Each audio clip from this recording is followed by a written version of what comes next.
Olá, gente. Eu sou Diana, eu tenho 41 anos, eu sou servidora pública federal, eu sou bacharel em Direito, eu moro em Salvador e eu tô aqui hoje a convite da Keila e da Misa para bater um papinho com vocês, contar um pouco da minha experiência pessoal, né? É um prazer estar aqui conversando com todos, ainda que à distância, mas de qualquer sorte espero que a minha experiência consiga ajudar um pouquinho a todas vocês. Eu, como eu disse, eu tenho 41 anos, eu nasci com uma síndrome rara chamada Síndrome de Golden Hair e como sequelas da minha síndrome eu tenho algumas malformações na coluna, eu tenho anomalia craniofacial, eu fiz 2 cirurgias bucomaxilo, eu tenho hidrocefalia também, eu fiz 4 cirurgias neurológicas até compensar a minha hidrocefalia. E também tenho a perda auditiva mista, moderadamente severa, bilateral, congênita. Mas, pelo conjunto da obra, eu acredito que vocês conseguem imaginar que a minha perda auditiva realmente foi a menor das minhas dificuldades, foi o menor dos meus problemas na vida. Entretanto, talvez tenha sido o de mais difícil solução, exatamente porque era uma perda mista e moderadamente severa. Foi uma coisa que teoricamente poderia ser aparentemente simples, mas foi de fato dos problemas todos que eu tive na vida o de mais difícil, de mais demorada solução a contento, né? E quando eu era criança, pequena, eu usei um vibrador ósseo antigo, que era eu não sei como vocês chamam aí no norte, que esses regionalismos mudam muito, né? Passadeira, tiara, arco, enfim. Era uma tiarinha que ficava presa num fio, enganchava num fio e tinha uma caixinha que encaixava aqui na roupa. E nessa caixinha tinha o controle do volume e a bateria. E esse aparelho tinha muita microfonia, muita vibração, muito ruído de fundo, me atrapalhava muito. Eu, na verdade, como minha perda era moderada, eu confiava mais na minha própria audição, porque o som que vinha do aparelho não era limpo, os ruídos do ambiente se misturavam todos, e o som não era puro. Tinha muita microfonia, eu não gostava, não me ajudava. Então, dos 7 aos 15 anos de idade, eu não usei nada. Eu sentava na frente, eu sempre estudei em escola regular, sempre estudei em boas escolas particulares. E minha mãe conversava com as professoras e eu sentava na frente e fazia leitura labial. Na minha época, como eu tenho 41 anos, na minha infância, não existia todo esse arcabouço legal que a gente tem hoje em dia de fundamentação jurídica de proteção, de garantias de acessibilidade, de não discriminação. Então, eu contei realmente na minha época com sorte de minha mãe me colocar em escolas que me aceitaram. Na escolinha infantil, eu estudei na escola de uma amiga de minha mãe, que me acolheu muito. Então eu brincava com as filhas da dona da escola, que foram minhas amigas de infância. Isso fez com que eu não tivesse tanta dificuldade nesses primeiros anos, porque na realidade eu não tinha déficit cognitivo,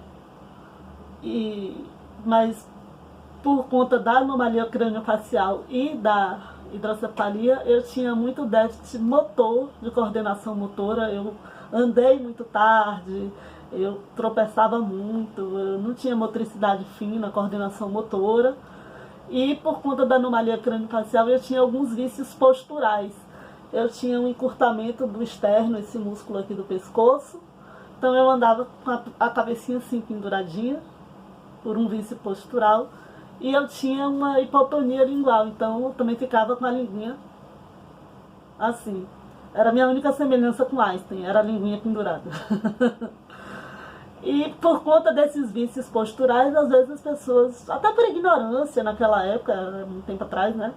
as pessoas tinham tendência de achar que eu talvez tivesse algum déficit cognitivo, mas na verdade era só a aparência, era o vício postural. E as pessoas às vezes me subestimavam, mas eu nunca tive atraso cognitivo, déficit cognitivo.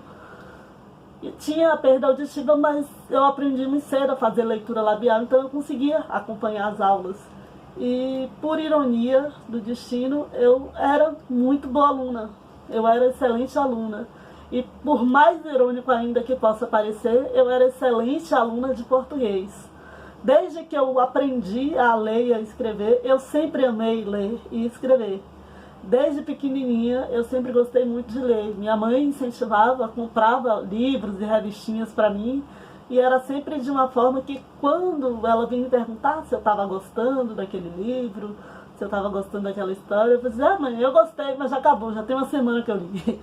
Era sempre assim. Ou quando a gente viajava, porque eu fazia muito acompanhamento médico em São Paulo, eles compravam revistinha em quadrinho para mim, para eu ler no avião. E eu começava a ler no saguão do aeroporto, e quando chegava na metade do voo, eu virava pro meu pai e fazia, e agora eu vou ler o quê? Leia a outra, eu já li. A outra, eu já li. É mentira. Aí queriam que eu contasse as histórias para ter certeza que eu já tinha acabado tudo, e invariavelmente eu acabava na revista do avião para adulto, porque eu já tinha dado conta de tudo que tinham comprado para eu ler, né? Era muito habitual isso. E por isso eu era uma excelente aluna em português, em redação, e eu costumava ser a melhor aluna de português, de redação, na sala, dentro de uma turma de ouvintes, na sala normal de escola regular. Eu era sempre uma das melhores, se não fosse a melhor aluna de português. E tanto assim que eu passei no vestibular como treineira no segundo ano do segundo grau, quando a minha escola não tinha terceiro ano ainda, porque era uma escola nova, e a minha turma, a escola começou ainda só até a antiga oitava série, que hoje é nono ano, né, que era a minha turma. Então quando a gente foi avançando, o colégio passou a ter as séries seguintes. Então quando eu estava no segundo ano do segundo grau, não existia terceiro ano ainda na escola, que era a minha turma. Portanto, eu fui a primeira aluna da escola a passar no vestibular como treineira. E a ironia máxima, maior, assim, o deboche de tudo, é que eu tinha primos mais velhos do que eu e sem nenhuma deficiência, sem nenhuma síndrome, fazendo vestibular pela terceira ou quarta vez e perdendo. E eu, a Dodói, que fez o vestibular de farra, de treino, no segundo ano, passou. E aí foi aquela celeuma na família, foi aquela arruaça, o povo queria, porque queria convencer meu pai e minha mãe de comprarem o terceiro ano. Ah, que coisa errada pra mim, porque, tipo assim, vai garantir essa menina na faculdade, não pode correr o risco. Passou, vai deixar sem matricular, tem que garantir, se no ano que vem não passar. E aí, como eu já era eu desde sempre, lógico que eu dei aquele velho chilique e falei, não vai me matricular, porque eu não quero, eu não vou fazer esse curso, eu só fiz esse vestibular para treinar, eu não quero esse curso e eu não vou me matricular. E assim foi. E no ano seguinte, eu fiz vestibular para direito. No ano anterior que eu passei, não cursei, eu tinha feito para comunicação, e quando eu realmente fiz valendo, eu fiz para direito. E passei, cursei, fiz intercâmbio durante a faculdade, do segundo para o terceiro semestre de faculdade eu tranquei, fui morar nos Estados Unidos, eu não era implantada ainda, meu aparelho não estava legal, eu comprei um outro aparelho, ainda na época do vibrador ósseo da Tiara, comprei um modelo mais moderno lá nos Estados Unidos, e eu sempre busquei um processador novo, um implante ou alguma coisa nova, que não fosse aquela Tiara, porque aquela Tiara tinha alguns inconvenientes. A qualidade do som não era pura, por mais que tenha avançado ao longo do tempo. Sim, tem um parêntese, eu não usei nada dos 7 aos 15, e nos 15 eu voltei a usar porque eu era uma criança, uma adolescente, eu me tornei uma adolescente muito tímida, muito retraída, e portanto eu senti necessidade de voltar a usar o aparelho para ter uma melhor socialização.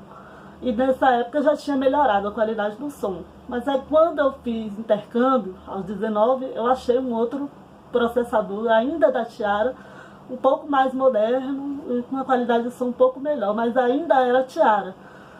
Que de qualquer sorte, comparado com o que eu tenho hoje com o Barra, não era uma qualidade satisfatória de som, era o melhor que eu tinha até então, mas passa longe do que eu tenho hoje com o Barra, muito longe. Além de tudo, não permitia a audição binaural, porque de um lado era o vibrador ósseo e do outro lado, quando já não tinha mais a caixinha, era o compartimento de bateria e o volume. Então não tinha como instalar os dois processadores de som dos dois lados. Eu não tinha binauralidade. E o aparelho também apertava, causava dor de cabeça, afundamento de crânio, além de ser esteticamente feio, chamava muita atenção, era um trambolinho, né, na minha cabeça. Eu sempre tentei achar outros meios, mas não existia. E o pessoal sempre me dizia, se você tivesse perda profunda ou severa bilateral, existiria o implante. Mas para você não tem, só tem isso aqui. E eu, que sempre fui desaforada, né, sempre dizia, vocês têm solução para pneumonia e me deixam morrer de gripe, né? Porque se eu tivesse perda profunda tinha jeito, para perda moderada não tem, né? Aí eu ficava revoltada, mas era porque era perda mista. Minha orelhinha é mal formada. Eu não sei se dá pra ver. E então eu sempre fui meio indignada porque não existia nada mais moderno. Cheguei aí pro Centrinho e eu ouvi esse tipo de resposta lá no Centrinho.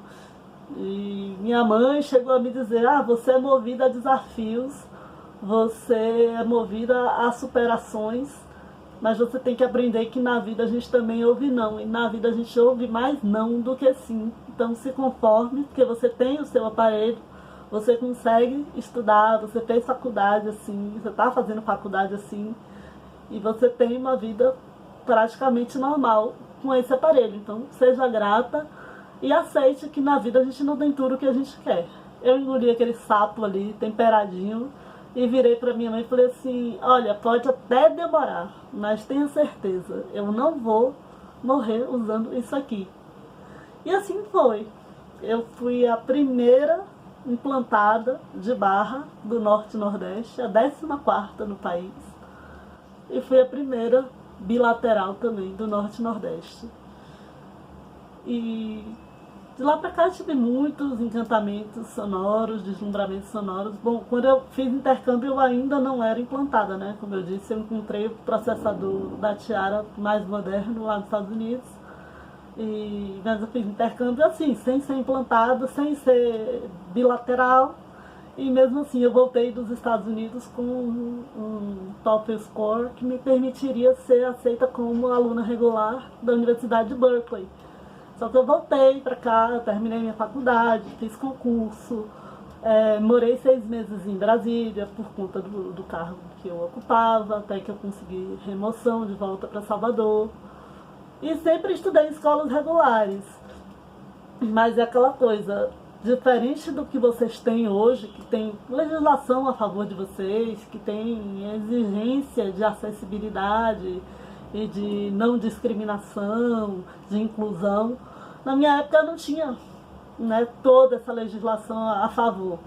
Eu contei com escolas boas que me deixavam sentar na frente, que os professores tinham cuidado de falar olhando para mim.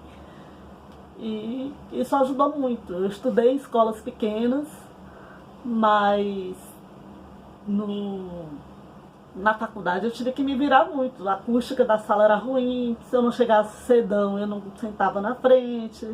E a minha sorte é que eu estudei e fiz curso de humanas, então no final das contas, na época de prova, eu catava o caderno de alguém, xerocava e me virava. Ia ler o caderno, pegava livro, ia estudar e me virava, mas eu não tinha esse respaldo todo que os filhos de vocês estão tendo, e mesmo assim eu me virei. E olha que com aquela lenda urbana que as pessoas criam de que nenhum surdo é capaz de aprender tendo português como primeira língua, eu aprendi tendo português como primeira língua, nunca fui sinalizada, nunca aprendi Libras, nunca tive contato com isso.